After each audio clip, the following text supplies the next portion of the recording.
શું તમે ક્યારે મીઠી લીમડીના ભજીયા ખાધા છે? તો આ રીતે એકવાર ચોક્કસથી ટ્રાય કરજો મીઠી લીમડીના ભજીયા. તો લીમડીનો વઘાર આપણે વઘારમાં યુઝ કરીએ છીએ, તો આજે આપણે એના જ ભજીયા બનાવીશું. તો એકદમ ટેસ્ટી અને પોચા રૂ જેવા અને જાળીદાર બનીને રેડી થાય છે આ ભજીયા. તો એકદમ ટેસ્ટી લાગે છે, એકવાર ચોક્કસથી ટ્રાય કરવા જેવી છે. હાય ફ્રેન્ડ્સ, આજે હું શેર કરીશ તમારી સાથે કઢી લીમડી મીઠી લીમડીના ભજીયા બનાવવાની રેસીપી. તો આગળ આપણે આ લીમડી તો વઘારમાં યુઝ કરીએ છીએ, પણ એના ભજીયા આજે આપણે બનાવીશું. તો આ વરસાદમાં ખાવાની મજા પડે, અલગ અલગ રીતના ભજીયા હોય તો આગળ એક વાડકી આપણે કઢી લીમડી લઈ લીધી છે, એને ઝીણી ઝીણી કટ કરી લઈશું. તો આ રીતે ચોપિંગ બોર્ડ પર આપણે રાખી અને આ રીતની કટ કરી લેવાની છે ને ઝીણી ઝીણી સમારી લેવાની છે. તમારે એકદમ કૂની હોય તો આખી યુઝ કરવાની, આખી એડ કરી દેવાની અંદર. તો આપણે આ રીતે ઝીણી ઝીણી કટ કરી લીધી છે. તો હવે આપણે એક બાઉલમાં એડ કરીને ધોઈ લઈશું પહેલાં એને. તો હવે આપણે પાણી એડ કરીશું અને એને ધોઈ લઈશું સરસ એવી. તો આગળ ધોઈને આપણે એક બાઉલમાં લઈ લીધી છે આ રીતે. એની અંદર આપણે એક ઝીણી કટ કરેલી ડુંગળી એડ કરી દઈશું. તમારે ના એડ કરવી હોય તો સ્કીપ કરી લેજો.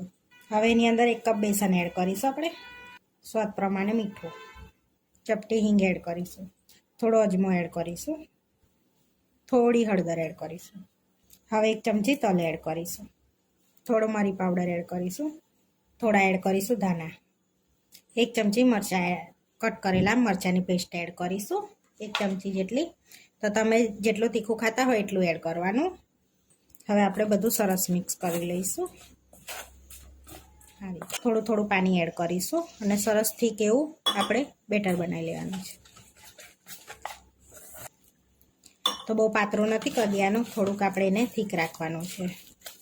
આપણે આ રીતનું રાખવાનું છે બેટરને, સરસ એવું થીક જ રાખવાનું છે. હવે આપણે ભજીયા ઉતારી લઈશું.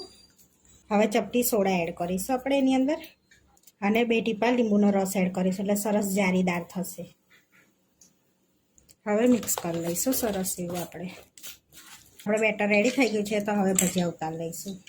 તો આગળ આપણે તેલ ગરમ કરવા મૂક્યું છે, સરસ તેલ ગરમ થઈ ગયું છે. તો મરચાં તળી લીધા છે. તો આગળ આપણે મરચાંને બી તળી લીધા. તો થોડું થોડું બેટર લઈને આપણે એડ કરી દઈશું અંદર આ રીતે અને એકદમ ધીમા તાપે આપણે તરાવા દઈશું. તો આ રીતે તરાઈને ઉપર આવે ને એટલે આપણે પલટાઈશું અને એકદમ ધીમા તાપે આપણે એને તરાવા દઈશું. તો આપણે આ રીતના ભજીયાનો કલર રાખવાનો છે, આ રીતે આપણે રાખીશું. તો હવે આપણા તરાઈ ગયા છે. હવે તેલની તારીને આપણે પ્લેટમાં લઈ લઈશું અને આ રીતે બીજા પણ તરી લઈશું. બધા ભજીયા તરી લીધા છે. તો એકદમ ટેસ્ટી લીમડીના ભજીયા બનીને રેડી થઈ ગયા છે. હવે સર્વ કરી લઈશું. તો અહીંયા આગળ આપણે પ્લેટમાં ભજીયા લઈ લઈશું, ઉપર મરચાં લઈશું તરેલા. મરચાં વગર ભજીયા સારા ના લાગે. અને ટોમેટા કેચઅપ જોડે સર્વ કરીશું. તમારે યલો ચટણી જોડે ખાવા હોય તો પણ ખાઈ શકાય છે. યલો ચટણી એટલે કઢી સાથે પણ ખાઈ શકાય છે. તો તોડીને બતાવું તો એકદમ પોચા રૂ જેવા ને જારીદાર બન્યા છે અને જોઈ શકો છો એકદમ સરસ લીમડી દેખાય છે અંદર અને એકદમ ટેસ્ટી આવે છે સ્વાદ એનો લીમડીનો.